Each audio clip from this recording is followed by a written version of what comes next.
लाहौर में परचून रेट पर चीनी 165 रुपए फी किलो तक पहुंच गई, जबकि दाल, चना, बेसन और सफेद चने की फी किलो कीमत में कमी देखी जा रही है। इसी पर बात करते हैं नुमाइंदा डॉन न्यूज नुमान लियाकत से। जी नुमान, बताइएगा कितने रुपए तक रेट्स कम हुए हैं?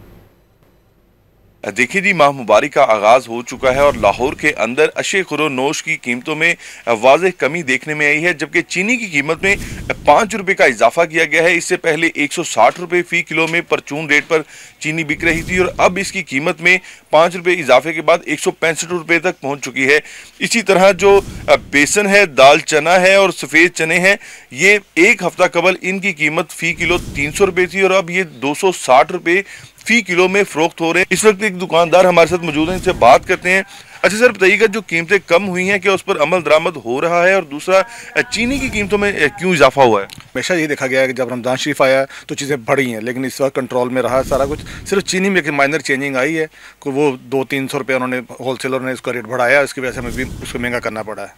बाकी तो सब ठीक है अल्हम्दुलिल्लाह। जी बिल्कुल, दुकानदार की जानिब से भी ये बताया जा रहा है कि पहली दफ़ा ऐसा देखने में आ रहा है कि चीज़ों का कंट्रोल है और कीमतों में वाज़ेह कमी देखने में आई है। सिर्फ चीनी की कीमत में इजाफा हुआ है और वो फ़ी किलो पर 5 रुपए का इजाफा बताया जा रहा है। जी।